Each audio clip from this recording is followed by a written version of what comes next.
You're welcome to interrupt me if we start going through this and you have questions. And I will say that most of the slides are in the course catalog, so don't feel like if you don't catch it, you'll lose it there. But so today actually is when we will start meeting with our advisees and talk about the graduation process. So as I do that with my advisees and as everybody does, there's sort of two things that we have to think about from the front end. And one is, what requirements do you still need to fill? Okay, you can see those up here. That becomes more important as the kids get older. So if they're heading into senior year, we want to be sure that they are filling those requirements so that they can graduate. The other side of that is, what are you most passionate about, and how can we create a schedule that allows you to really delve into those subjects? That also becomes easier as the kids get older, because ideally they've fulfilled some of those requirements. Underlying both of those questions is probably the most important, and that is, how can you as a student take advantage of everything that Shady has to offer? And I think that's really, as someone who oversees the senior school, that's what's most important to me, that the kids really feel like they can take advantage of things, they can explore what they're interested in, maybe try something different, that they just might not have the opportunity to do at another point. We also really work hard with the kids to create that fine balance between sort of rigor and also what is manageable. It's really important to us that kids build a schedule that will allow them to challenge themselves academically, but also to get sleep, to spend time with their families. If they have obligations outside of school, that's very important that they meet those. If they are athletes, we might look at it a little bit differently in terms of the different terms that they're taking courses in. So there's a lot of questions beyond the sort of basics, but today is really, I'm hoping that you will get a sense of this process and also go home and talk to your kids about those questions of what do you want to do while you're here, especially if they're juniors and senior, if there's almost heading into junior year or going into senior year, what do you want to get out of your excitement in your last couple of years here? So I'm going to sort of delve into these the different departments, and again, you're welcome to interrupt me if you want to, or not interrupt me. The other thing I'll just say before we get too far into this, our math department and our world language department make recommendations for placement. So those are the two classes, the two areas where that happens. Those get preloaded into our system. As advisors, we will be talking to our advisees about how important it is that they follow the recommendations of their teacher. If they disagree with that recommendation, they are certainly more than welcome to go talk to their teacher. But we don't want them overriding that without a lot of conversation. Our departments work really hard on making those recommendations. Obviously, it's only March. So particularly in the case of a sophomore or freshman, a lot of growth can happen between March and June, and we will revisit those recommendations if they're not appropriate. But for the most part, most of the kids, the things that are recommended in March is where it's the right spot for them for the next year. So they will come home, and that might be something that they talk to you about. I was recommended for trig and function analysis in math, or Spanish 3A. And again, if you question that, that's fine. Ask questions about it. But please know that the teachers put a lot of effort into making those recommendations, and we don't change them lightly, because again, we want to set the kids up for success, and we want them to have an experience that is challenging and appropriate for them, in which they can also be successful. All right, so this is a form that we use with our advisors. This is not something they have to complete. It's not something you have to complete, but it helps us plan out their 4 years. One of the things, our registrar, Casey Suchak, some of you I know have met her. She's amazing. She has built sort of electronically an advising tree, so that will help all of us track graduation requirements. Again, to make sure a student doesn't get to third term or senior year and realize they haven't taken enough ARPS. But this is more of a planning and sort of planning out. And I love doing this with my younger advisees because it's sort of a way for them to start to dream about what they can do. And so, each year they have a little bit more choice. So particularly if, as ninth graders, they might say, well, I want to take organic chemistry when I'm a senior. So they can kind of plan backwards and say, okay, if you want to get to organic chemistry, what do you need to do these other years to be able to accomplish that? Or I really want to go see 2 sciences when I'm a senior. Okay, if that's the case, what do we have to get done, for sophomore, junior year to open up the space in your schedule for that? So this is just a planning guide. Again, it's not required for the kids to do, but it's very helpful to think about. So where can we find it? The kids will get this today, and all will be emailed to them. Yeah, so they get all the forms, and all of that's coming out in the next couple of days. So I'm just going to go through by department, and so you have a sense of that, and I'll go sort of quickly because a lot of you are familiar with this already.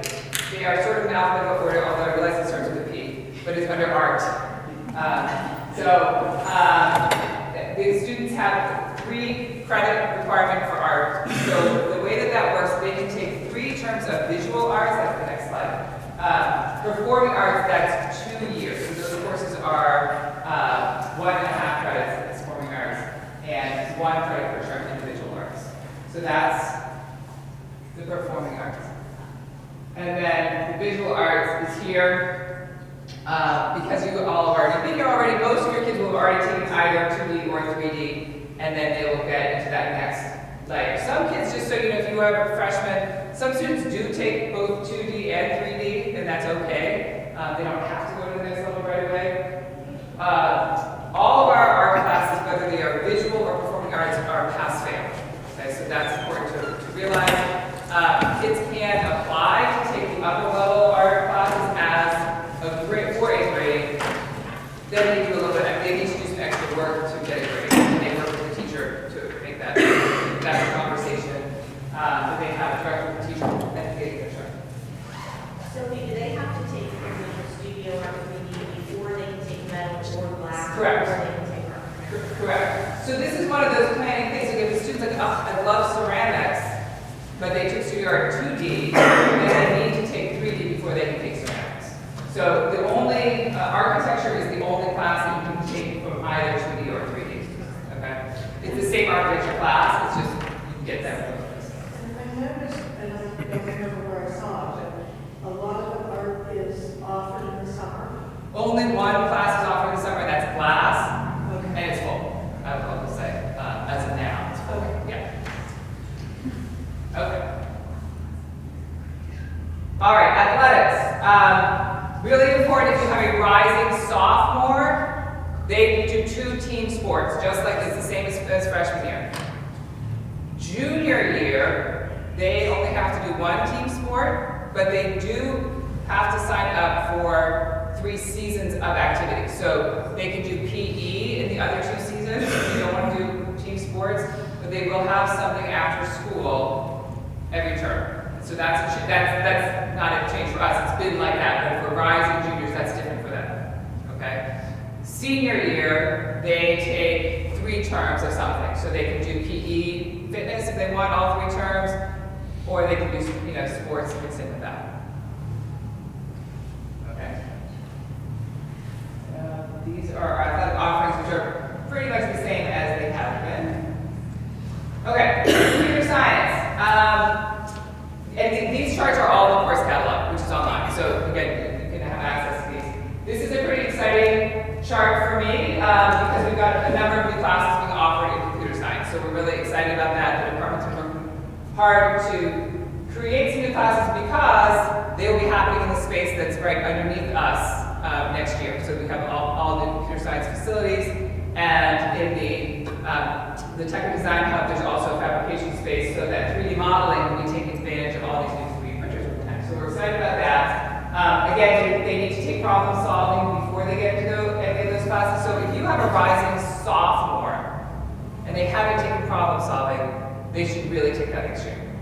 Okay? And the kids sometimes talk about requirements as like, oh, I need to get this done, I need to get out of the way. That's not at all how I look at requirements for art or computer science. I look at it as a gateway to all these other awesome opportunities that they can take advantage of. So if they don't take those early, it's harder to take classes later.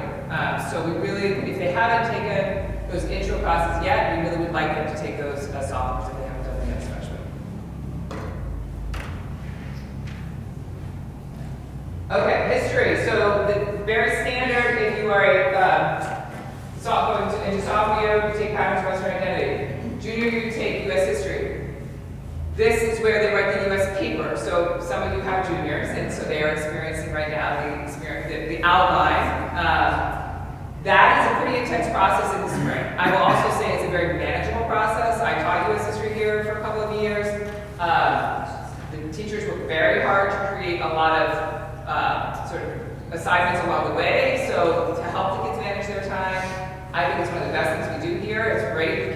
Almost to a person, the kids who come back from college talk about what an advantage they have having written that paper, because it's nothing for them when they get excited. Write an 8 to 10 page paper in college in the first week. They know how to do that. Some of their peers don't, because they haven't had that experience. So it's a great experience, but it does factor into thinking about that whole process of course selection, because it is, it's a lot in the spring for them to be doing that paper. Going into senior year, so this is where kids have a little more choice. We have a lot of electives, and all of these are in the course catalog. I will say, just as an aside, I don't think any of our students really read the course catalog very carefully.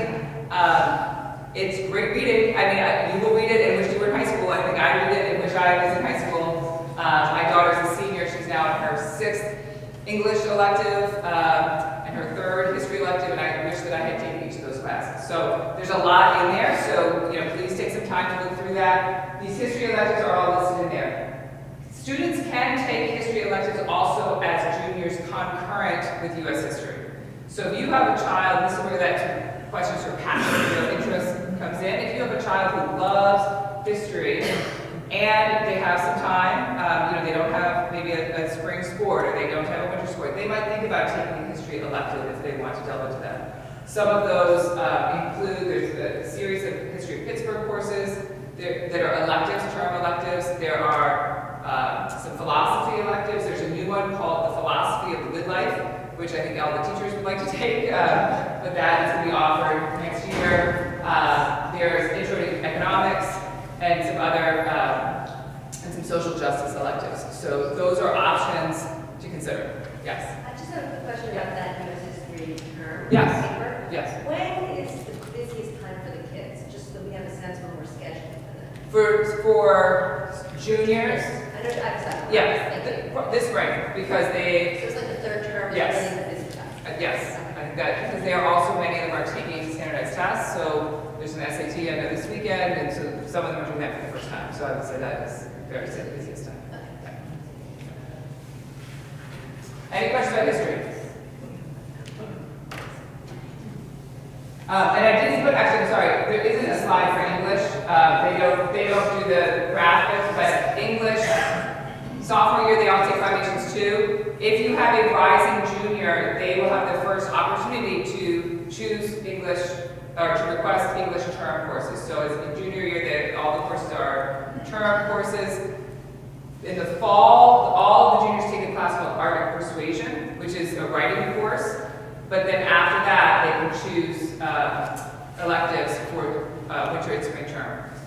We ask them to rank all of those electives. And I will tell you, in our office, every year kids will come in and say, well, I just signed up for things I didn't want to read all the descriptions. The title sounded great, but then when I read it, that's what I wanted to take. That's hard for us to accommodate, because we really base our schedule on their requests. So, as a parent, if you can encourage your children to read through those course descriptions, that would be great, because we use the rankings very carefully. And we try, of course, we would love to give them their first choice. We can't do that. But, we do use those as we go through and build the schedule. There's a rich array of offerings, but I do think many of the students just kind of go by title, and they don't necessarily read what's in there. So we can encourage them to read that. And then going to senior year, they have the same, they can choose 3, electives one elective each term. So that's that. Some seniors will choose to double in English. That's not that common, but it can happen. So that's, again, a place where the student might say, I love English, I really want to take more of it, and they might choose to take 2 English classes in one of their terms.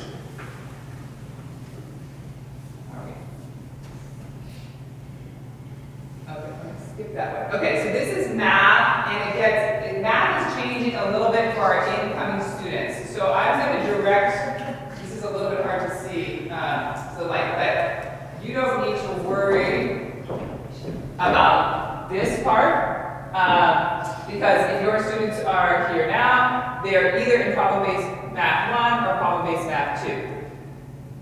If they're in math 2, if they're in math 1 and math 2, that's pretty easy. If they're in math 2, they will be recommended either for trig and function analysis or trigonometry and introductory calculus. And that is one of those recommendations that's really important to pay attention to from the math department. Again, they spend a lot of time on that. Both of those give the kids students the option to get into calculus the next year, to take calculus as seniors. They are at a different pace, and there is more calculus in the one on the right, which the kids refer to as TIC. The one on the left they refer to as TFA. And again, so the department will be making those recommendations this week. They will look again at the end of the year, so if a student has a lot of growth between now and June, or if they have a lot more challenge in those end of the year topics, they may revise that recommendation. Okay. Similarly, if they are already in that level of TFA or TIC, they will be recommended, and there's another slide here, there's a whole other layer of classes, so we'll get to that, but they will be recommended for CHS calculus, and that's basically business calculus. That's a class where you can get credit from the University of Pittsburgh if they apply to do that. AP calculus AB or AP calculus BC. So those are both advanced. Those are some of the few advanced business classes we offer. And again, it's a question of pace and the breadth of topics that they're covering. The other recommendation that sometimes comes out of TFA is statistics. So I'm going to go to the next slide, because these are all of our math electives. For students who have already, so some kids will go from TFA or TIC into statistics. Some students take statistics and calculus. We do see that happen. If they are already in calculus, or if they are, if they're already in calculus, they have a series of electives that they can choose from. Multivariable calculus is a year long. It's not being offered next year. But this is, so I have some advisors who will be in a position of being able to choose from these electives. We will look out a couple of years. What do you want to take next year? And what do you want to take as a senior year? Because the courses do rotate. So these are really, I love visiting these classes. I have usually no idea what's happening, and I sometimes don't even recognize the symbols on the wall, on the board, but the kids really engage in them, and they're really high level of math, and a lot of really interesting conversations happen. Questions about math? Yes? So there's a chance that, like, if my daughter's a sophomore, who's scheduled to take calc for the junior, she may not get multivariable calculus. She could take it. That would be offered in 2021. So that's when she'll be here there. Or she could take it as a term. Now what we have is a term course. So I don't know if you can see that. That's on the left. Far left up there. No, I think it's 22. She's only a freshman now. Oh, okay. So she would take the term course, the multivariable. So you will have it. Yes. Yeah. The term course. Okay. Okay. Any questions about that? This is kind of what all right, and then the standard science sequence. We didn't list all the electives here. The science electives are, I think, increasingly popular. I think in part because it's awesome to take science in our new building over there.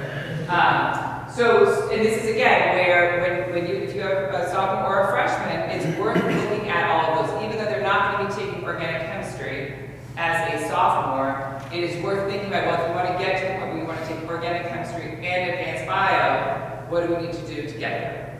So the electives include organic chemistry, inorganic chemistry, several different kinds of physics, and advanced bio, and environmental science.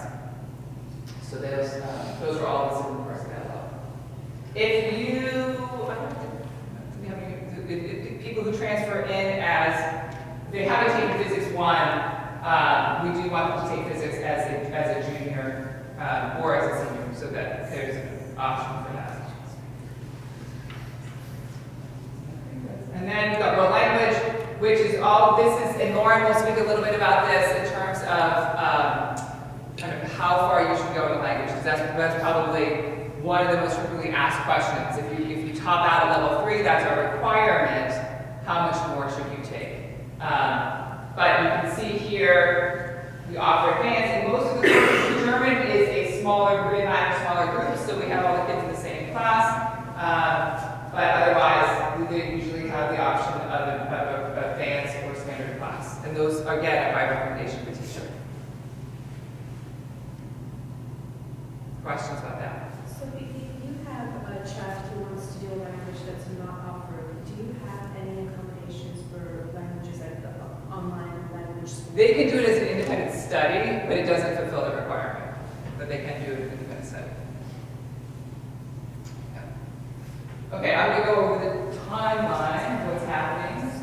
Okay, so advisory got this yesterday, or Monday, in fact, yesterday, we're here now. But in the next week, between now and spring break, which is very exciting, that's all on the horizon, advisors will be talking with their advisees about the course request process. So it's helpful for you to be talking with your children as well. When they get back from spring break, that's when the system opens for them to register. So you have time. If you're really busy and you're traveling and your kids have got all that stuff going on, you don't have to have this conversation right now, but please do sit down with them at some point over break and really talk through this. Because, and we say this to the kids all the time, we build the schedule around course requests. So the more that they can think about and request the courses that they really think they want to ask, to take, the better that is for them in the end. We can't meet every need, but we're much more likely to do that, to be able to do that if they request it early.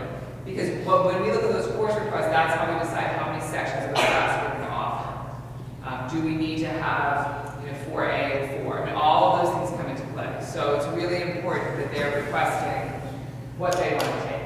And they have the option to change it. It just the likelihood of getting what they want happens if they request early. So when they get back, they'll sit with their advisors, enter their requests. They have about 2 weeks to do that, and then we process all of that. You will receive an email from the academic office that lists their requests. It's not enrolled in, it lists their requests. And we ask that you approve that. If you don't approve that, we just take that as your tacit permission that it's all okay.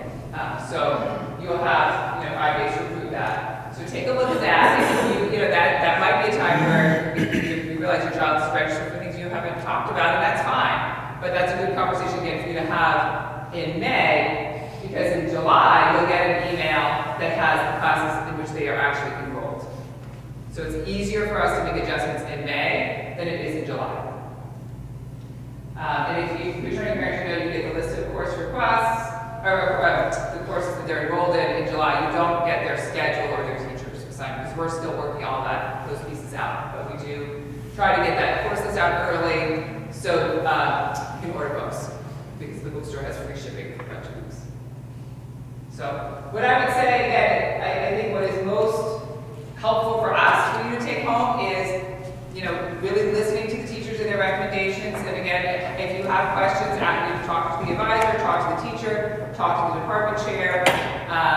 But do trust that we work to make those. And we make mistakes. That does happen. So certainly feel free to ask. But know that a lot of thought goes into those. And kids shouldn't just change them, without really being thoughtful about it. How do we get the teacher's recommendations? The students will see those when they log in to register. So they will, and they can ask the teachers too.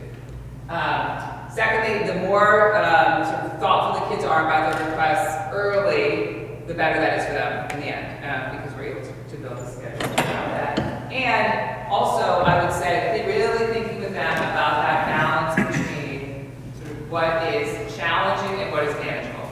We don't want kids to overschedule themselves. So if their advisor is saying, I'm worried about you taking 6 classes, that didn't go well this year, the advisor is speaking from a point of experience. So we really want the kids to be able to get sleep, to be able to see their teachers for help if they need it, and to be a teenager. We don't want them to be so overscheduled that they are up all night doing homework and get exhausted from that. So I'm going to turn to Lauren, who's going to fill in and answer questions, and I can answer questions as well as before. So I wanted to hit on some of the most commonly asked questions we get at our office, because we sign off on every schedule often have conversations with sophomores, not usually with freshmen, but sometimes.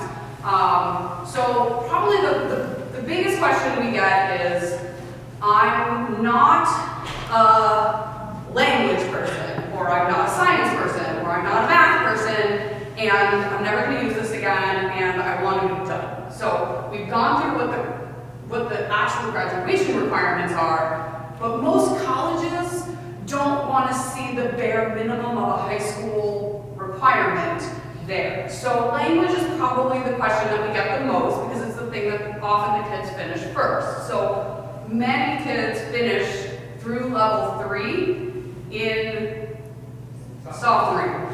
So a lot of kids will say, can I be done with this language? I don't like it.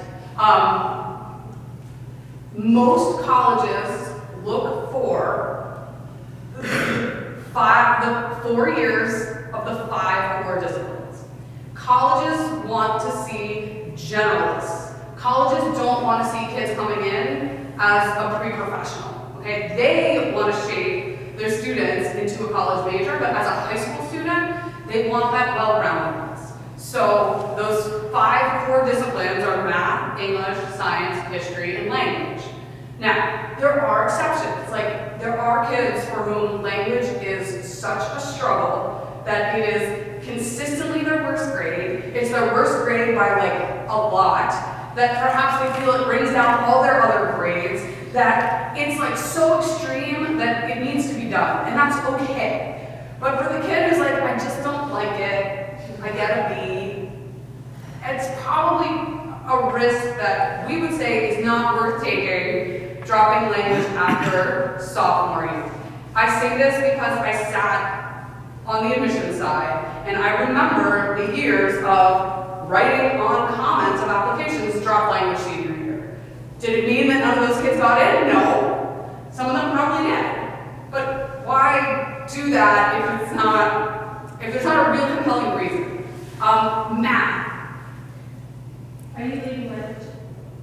Yeah, go ahead, you have a question. What if there are one of the students that you were describing, what if they were like, okay, maybe it's French, I'm going to switch to Spanish, and then do 2 years of Spanish, what about the switch? Yeah, that's a really common question too. Like, I made it through level 3, now I want to go to French 1. I mean, level 1 of a language is seen as pretty easy. For any, I mean, especially for an upperclassman. Like, level 1 of a language is usually taught to freshmen. So, it's not a comparable switch to go from going to the 4th year or starting over at level 1 and doing 1 and 2. Again, like, there might be a situation, like, all of the advice that we give is the advice that makes the most sense for most kids. But then there's kids who don't fall in the most. And so, like, I don't know all those individual cases, but in general, going to level 1, if you've been in Spanish and you're going to go to level 1 in French, I would say at many selective colleges, that looks like an easy way to get a good grade. Yeah. Okay, for language, if you did really well all 4 years, do you really need to take language as a subject, like SAT too, right? Or AP, does it?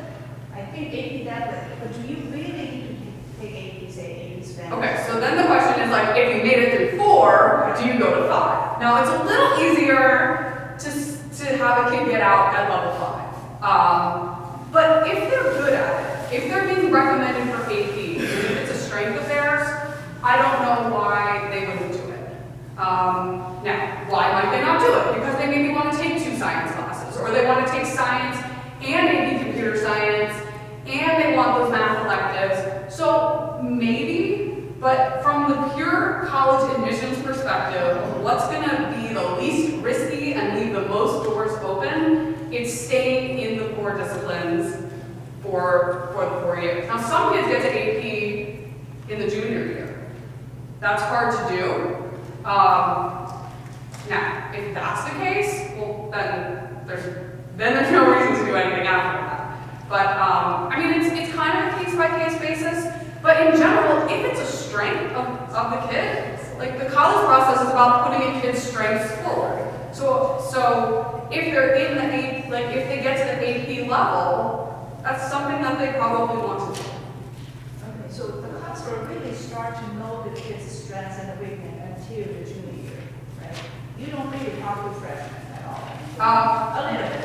Yeah, so I'm gonna table that for a second. We'll do kind of an overview of how we talk to kids at each grade level. And I don't want to forget, and hopefully maybe at the end we can pull it up. We have just unveiled this project that Mr. Knox in the back has helped us with tremendously, which are 1-minute videos, FAQs of the most frequently asked questions in the college process, and they're on our website.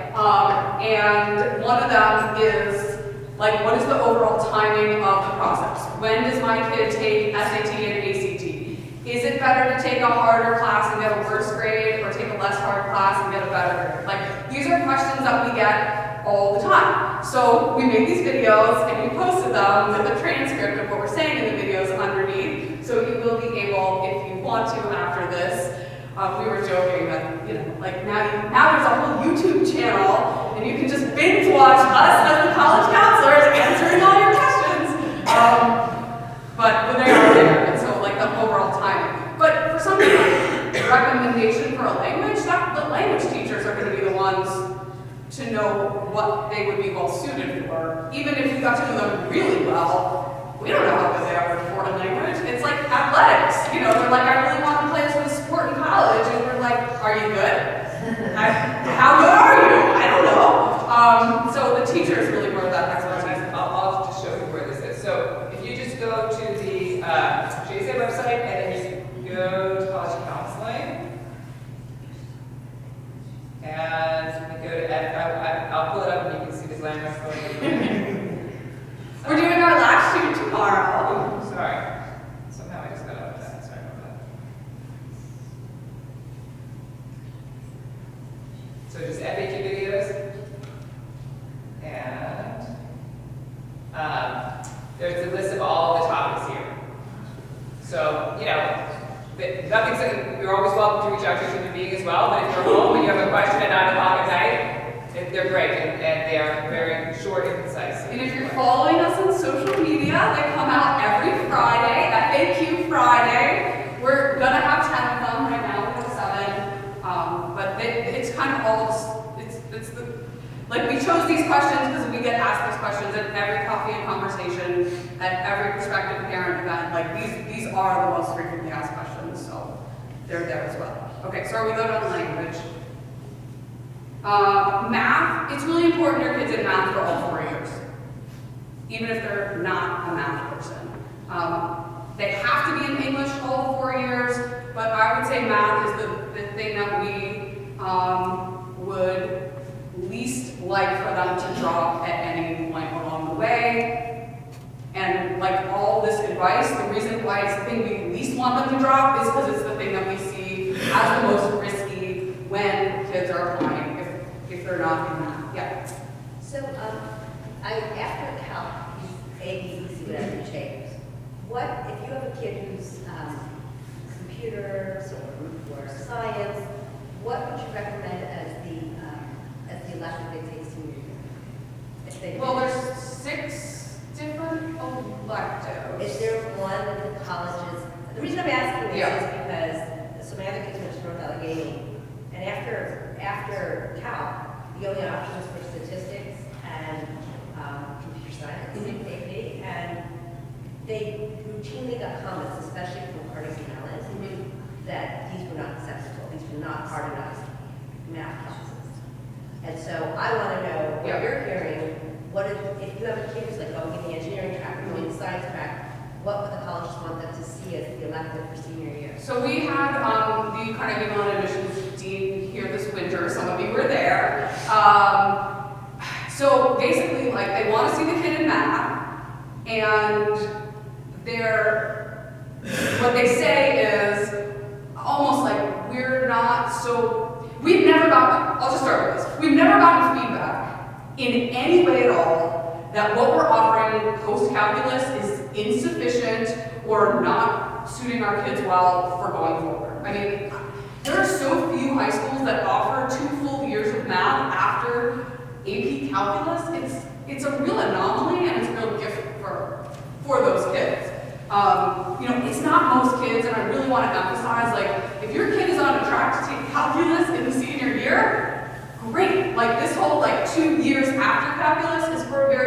small subset of kids, and that's by no means any college's expectation that they complete calculus in the sophomore or junior year.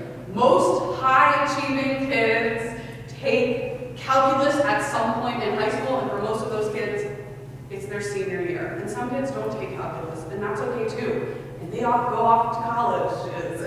But we've never gotten any feedback other than, wow, it's really awesome that you have a math curriculum that is so built out that the kids can take 2 full years beyond calculus. In our opinion, like, the admissions officers don't really know the difference between the names of the electives. They're like so if he was saying, like, you walk in, you don't really know what's going on, and you know, it's a little bit like what we feel like, that's really hard math. So in our recommendations, we're like, this is really hard stuff that happens beyond calculus.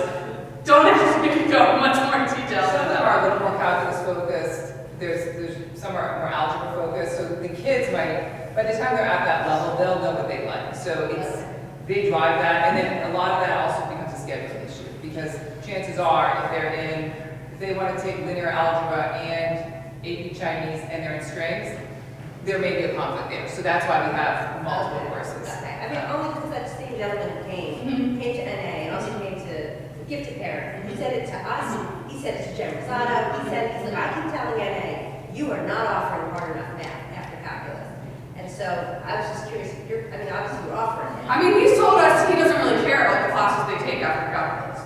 That CMU sees themselves as teaching the kids the math they need to know after calculus. CMU is one school though, right? Like, we're not going to tailor our curriculum to what Greg Edelman directs. I love Greg. He's one guy in one school. Who knows where his career will take him, right? Like, we're building a math curriculum based in the pedagogy of our math department. But we've never gotten feedback that was at all negative on our math program. I just have a quick question regarding this math. Is calculus still the holy grail? Or given that, statistics would become much more of a, data analytics society, are you seeing calculus still as the holy grail? Because I know there's arguments that statistics is more applicable if you're not going into hardcore engineering. If you're going into more business, liberal arts field. Are you hearing that in the college office? So if someone opts to take statistics because they feel it's going to set them up, or is it still, you need to take calculus?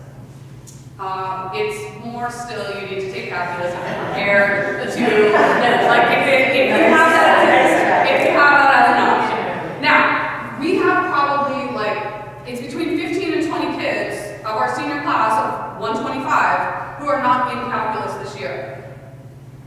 And, gosh, we're close. Almost everyone in the senior class has a college to go to next year. I hate to even say that out loud because I'm close, not there yet. But, the 20 kids who aren't in calculus didn't, fare any worse. I just don't know what we're hearing. We are not hearing that statistics is now, seen the same way as calculus, even for kids who don't want to go into engineering. Okay. Lauren, so just one thing to add, again, I don't want to go too far down the rabbit hole of that, but if you are a French literature major and that's what you want to get into, and you would like to do stats instead of calc, because that's what you're interested in, you should go for that. That being said, if you are looking at the 30 most competitive schools in the country, you should be going to calculus. That's to answer your question. Thank you. So that's sort of the overview of kind of which things kids want to get out of and why we encourage them to stay in it. And there are kids every year who stop even after their sophomore year at one of the 5 core disciplines, and it's okay. Well, the kind of language we use with them is this is a risk, and it's our job to help you understand the potential risks and potential rewards of any decision you'll make. But you're not going to come in here junior year and we're going to say, oh, we told you so. They have to go to class every day for those years, and that's a long time in high school world. I don't go to class, you don't go to the class. So if they're adamant and they say, I understand the risks and I'm willing to take that risk, fine. But it's also our job as the parents in school to say, this is a risk. And you can pull up different colleges and what they ask as high school requirements, and a lot of them do say 3 years of a language, and you say, okay, I'm willing to take that risk, that's fine. We don't hold it against kids, we don't bring it up again when they say, I'm not in a language, and we say, okay, but that's sort of the language that we use.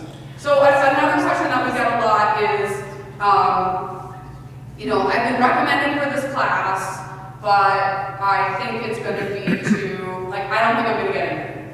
That's basically, so there's two sides of this. One is, I think it might be too hard for me, and that is usually a code for like, I might not get an A. And that's okay. That is okay. The flip side to that is I've been recommended for this class and I think I'm better than that. And I'm never gonna get to where I wanna go if I don't fight this hard, because I gotta be in the top, it's usually math, I gotta be in the top tier for that.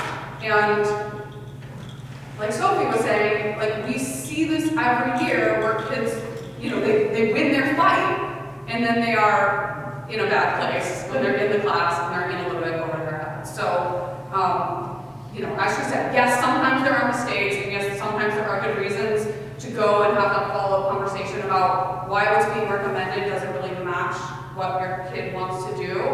But the protected GPA by not going into the advanced level of the language when they're recommended for it, that's not really great from the college perspective. The one other thing I wanted to touch on was like APs. Okay, so we talk about this in a lot of coffee and conversations. Shady Side is not an AP school. We offer AP in languages, math, and computer science. Colleges know what our offerings are. So if you have a kid who feels like, well, I definitely want to take AP computer science, I mean, computer science is okay, but then I get that AP in front of the class, and that's going to look better than, I don't know, organic chemistry or advanced bio. Because of the AP, that's not really the case. So AP is not necessarily an indicator that that's going to look better for college than some other advanced class. Those are the three disciplines that we have the APs in. Certainly the kids who take those classes get a lot out of them, but there's no way to say those classes are more college prep or harder than some of the other advanced offerings that don't have that designation. Yeah. I'm sorry to go back to language, but 2A, Spanish 2A, does the A mean the normal or is it No. the advanced? The A is the advanced. It is the Yes. advanced. So it would be 2 and 2A. Yes. Okay. Yes. And 3 and 3A. Yes. Yep. And there are some, in French, sometimes those classes actually meet in the same classroom. Like the 4 and 4A might be together, but the students who get the 4A designation have a little bit more work, or maybe some extra different questions, and that's really a numbers issue. Okay, so Lucas is going to talk a little bit about summer. I also just want to tell you up front so you don't think I'm terribly rude. I made this commitment also right after this to the admissions office to meet with this prospective family. So as we kind of get towards the Q&A, I probably will step out before we wrap up, but it will be a very capable answer. Morning, everyone. So just so you have time for the Q&A, I'm going to try and get through this quickly. But so I have 3 students, and one wants to scoop ice cream basket in Robbins this summer. One wants to go to Singapore to build houses, and one of them wants to take a class at Shady Side. I'm going to tell you in advance this is a trick question, but do you think any of them have an advantage in the college process? No, it's all pretty much the same. We want students to do what they want to do during the summer. So whether that is get a job as a cashier, landscaper, swimming somewhere, pizzeria delivery, if they want to travel, if they want to do something humanitarian based, if they want to stay local and volunteer their time, or whether they want to take classes, if they want to go to rocket ship camp or whatever that may be. None of those things are going to look any better than the other. There is one thing that we have said to the students sort of ad infinitum about what they cannot do over the summer. There's one thing. Does anyone have any idea what that is? Nothing. I'm glad they're relaying this to you guys as well. Or you probably heard me make this joke before. But yes, the answer is nothing. If they are sitting around and we have nothing to say for them in terms of advocacy on their letter of recommendation, they spend their stuff like Fortnite, eating Cheetos on the couch, versus they went out and they did something. It doesn't matter if it's a minimum wage job or they split the atom. It doesn't matter. What matters is that they actually went out and did something over the summer. Now, one of the cool things is that Shady Side has all these auxiliary programs that we offer. It's on the website. Jessica Parker runs them. And there is a whole list of things that students can do if they are so inclined to go on the website, explore, say, I don't know what I really want to do this summer. What's out there? Do I want to study abroad? Do I want to just look for volunteers and opportunities around here? What do I want to do? Yeah. Where would we find that? Yeah. So the global programs, It's in the senior center. in the senior school section, yeah. So that would include volunteering locally and stuff? Yes. Yeah. Absolutely. That's on there. Yeah. I'll just put a quick plug in for summer school here also. We offer some classes for credit, so biology, chemistry, glass. We also have classes, and this is a new thing this year, that are being offered for credit. They don't fill a requirement, but they will show up on our transcripts. So there's a material science class that's being offered by Kelly Van Bosch, which is sort of an introduction to engineering. There are 2 computer science classes that are being offered this summer. So those don't fill the requirement, but they are a way for kids to sort of explore an interest that they have. So if you have, if your schedule allows that, it's worth checking those out. That was actually a great segue to the next point. Hold on. Yeah, go ahead, actually. It's summer related, so Yeah. what if they family travels a lot? Family travels a lot, and they're in a fall sport that maybe they go golf.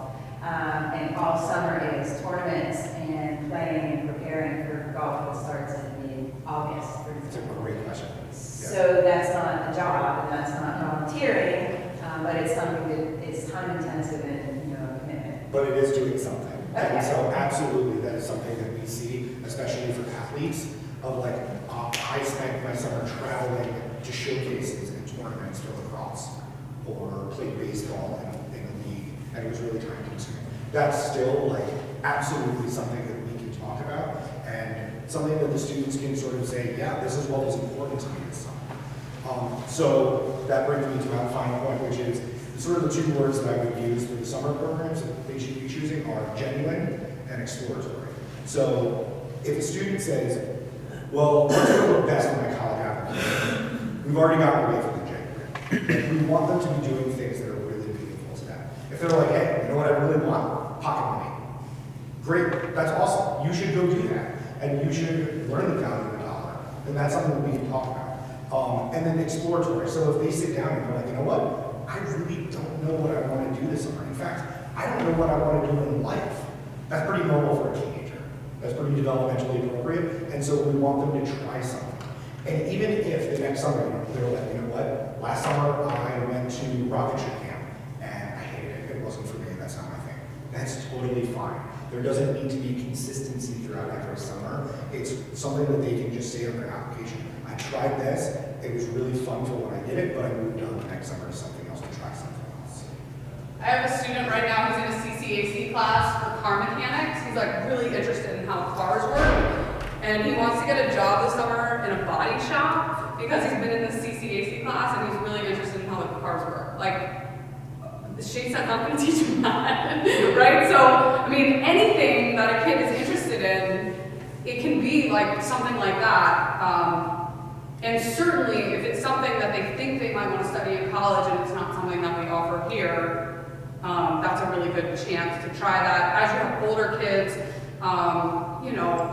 like if your kid is thinking about a military academy, spending a week at a military academy in the summer is a great way to figure out if that's going to be something you want to pursue or not. Kids come back and they get it pretty quickly whether that's going to be something that they want to do or not. But those are really, I would say, that's more for older kids.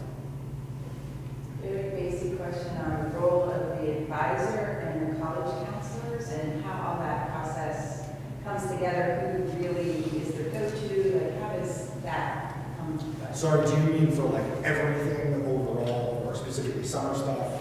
So no, overall, so I have a freshman who will have to pick or request. How does he know who to request? And then he gets a college counselor at some point, and how is that assigned? How does all of that unfold?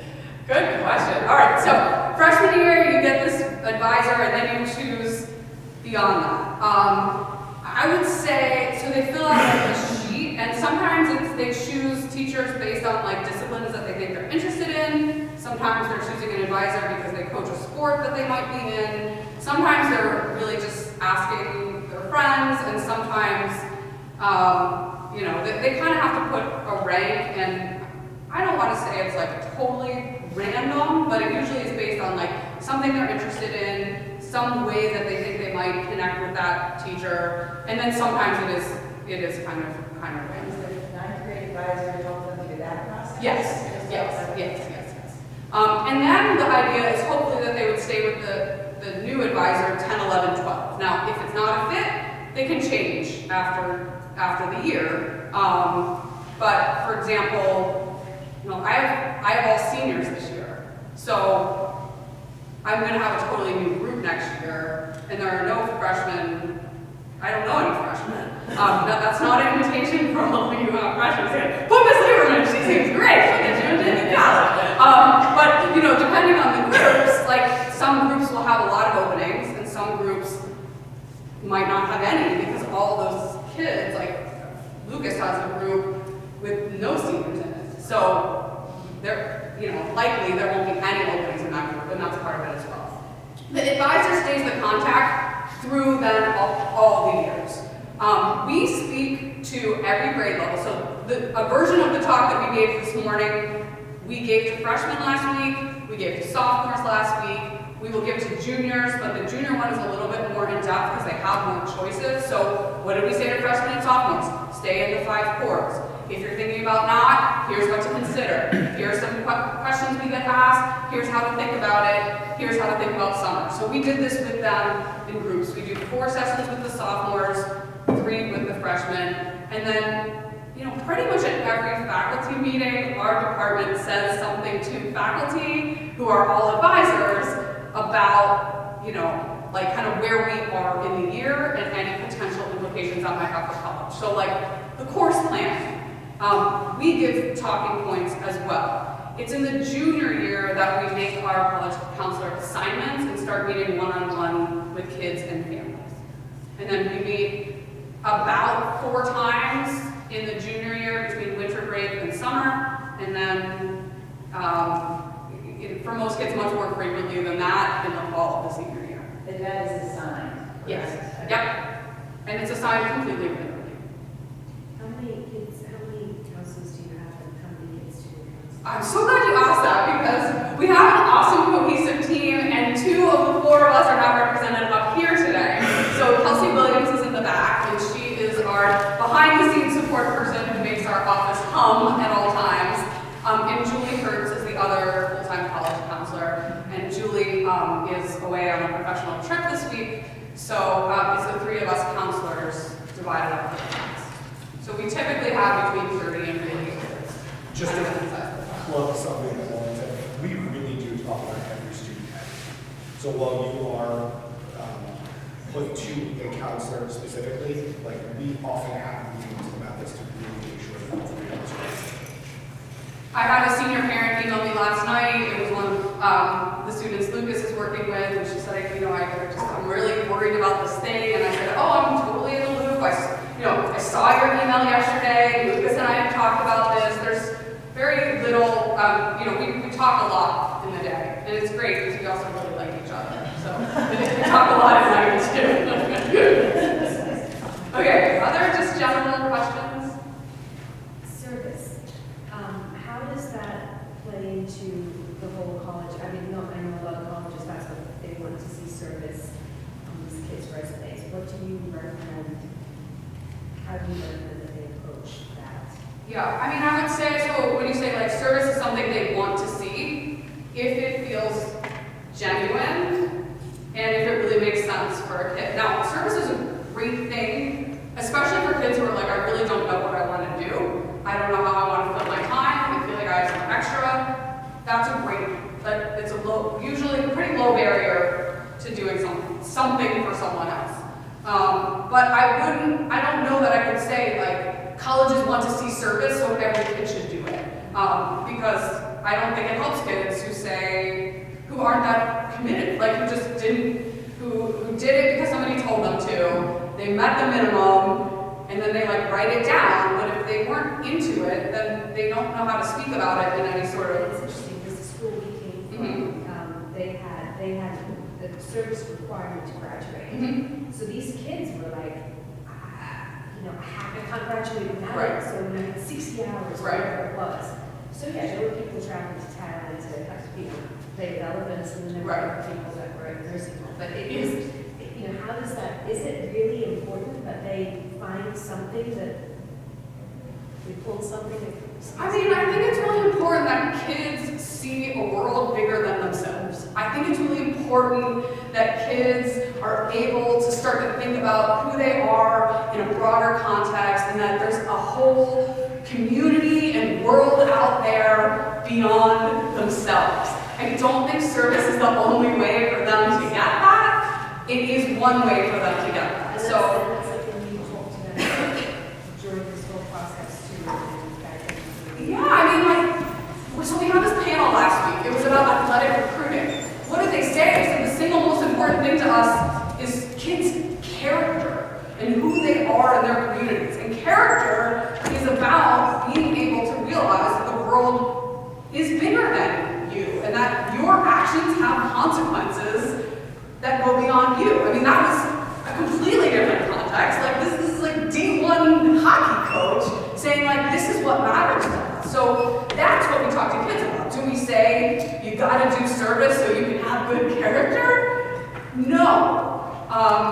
And we don't have a service requirement either. So it's really great to talk about kids who have done hundreds of hours of service with no requirements at all. Like, they did this because probably somebody nudged them to start it and try it out, but then they actually found they liked it and they kept going. So yes, we talk to the kids a little bit more big picture about how to engage and sort of see a broader vision, but I don't think any of us have said, colleges want to see you do service, so you got it. I want to say that we have students that don't have the time to do service or don't have the capacity. So, if a student is like, I'd love to do service, but I work at Panera 20 hours a week because I need money. No college is going to be like, oh, sorry, we would have let you in if you done service. They know your character. No, I mean, like, that type of stuff, like, again, doing something because, even if it's necessary, right? Like, she'd probably love to go be doing something else, but that was what was necessary for her to be doing. No school is going to falter from that. Can you just approximately ways for prioritize what colleges look at between grades and coursework and SATs and athletics and other activities? Yeah.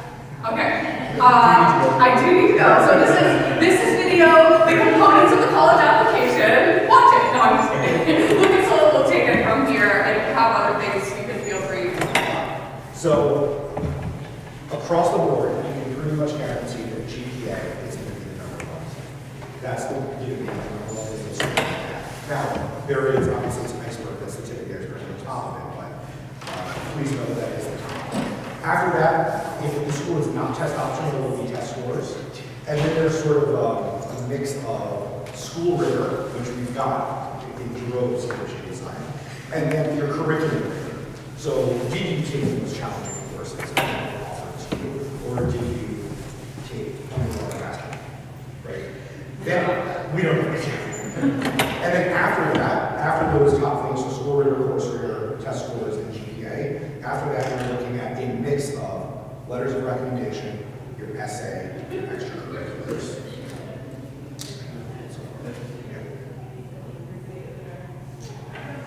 I actually submitted this question when we did the college board thing. I don't think it came across as I had wanted it to, so I really didn't get a clear answer.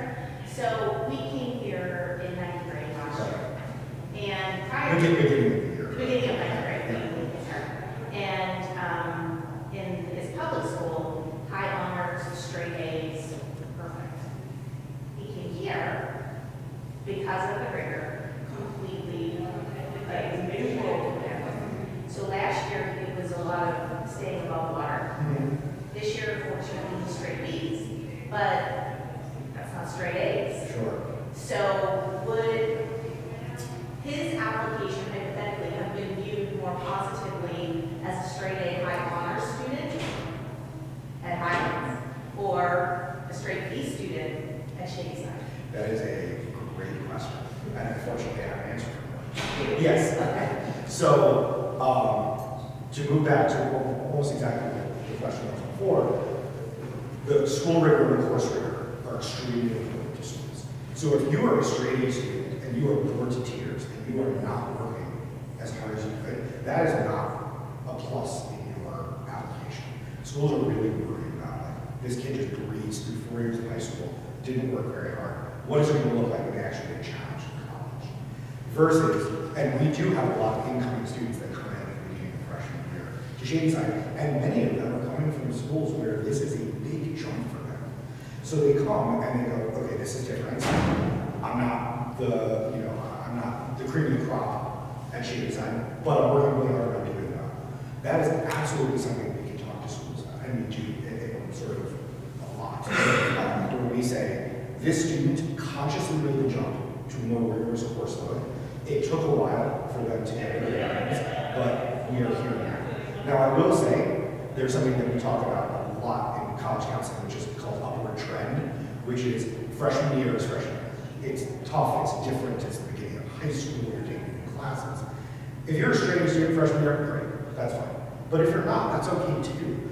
We just want to see you going in the right direction throughout the 3 years. You're maturing, you're figuring things out a little bit, and sort of in addition to that, you are also challenging yourself along the way. Now, that's not to say you're taking organic chemistry as a junior and you're already like an AP everything, right? But along the way, are you doing things to push yourself? Are you doing things to say, you know what, I was recommended for BC Calc, I'm not gonna take AP and get the easy, I'm really gonna push myself. And I can tell you, this comes up every year in field students, where there are 3.9 GPA junior and senior year, and the school says, yeah, but they went backwards, right? They did not take the most rigorous course load. We would much prefer them to see them get a B in OrgoChem than to go backwards and not take the most rigorous course load. So that is all to say that I think that schools would love to see those students challenge themselves. And even if you were going to get a B, B+ in a tougher class, they would much rather see that than be straight A and be bored to tears throughout high school. One of the things on the papers that I love is the effort grading, because if I see a 4 and a B, I'm like, yay, that's a win. So you give it up. If I see, and it's a 3 even, and a grade that tells me you're going to be done a little better. Do the colleges have access to any of that information? And is it a part of their story if there's a B, but the effort was high and they were conscientious and worked hard? So that kind of would fill in the story. That's a great question. Yes, your first question was, can they see the effort ratings? And the answer is no. And then more comments. But yes, to the second question, absolutely. So I had a student a few years ago who had gotten a C in class and said, this class was amazing, I worked really hard, I learned a lot. I want this teacher to be my letter of recommendation. And I said, did you show your best self every single day of that class? He's like, more than any class I've ever taken, basically I'm like a B+, A- student, but more than any class I've ever taken, I was like sitting in the front of the classroom, my glasses on, working my hardest, and I got a C, and I'm so proud of that C. And that was one of the best letters of recommendation I've ever seen. So that's great. And I actually have written those letters that, when I was a teacher, and they're easy letters to write because you can talk about that. And then also the college office writes their profile for each kid. So the college office obviously reads all the comments and sees all of the effort marks, so that will be reflected. And generally, the teachers, their recommendations, Yes. is that Typically they'll ask them from their junior year. okay. Two recommendations. Okay, so that's a requirement to then- faculty. And then one counselor. Yeah. And then One counselor. So they'll get 3 recommendations total, 2 teacher and then one. and nothing outside. You can throw those in if you want for the additional, but it's not required. Correct. And again, we also just, this is further down the line, but we also say schools aren't required to read them.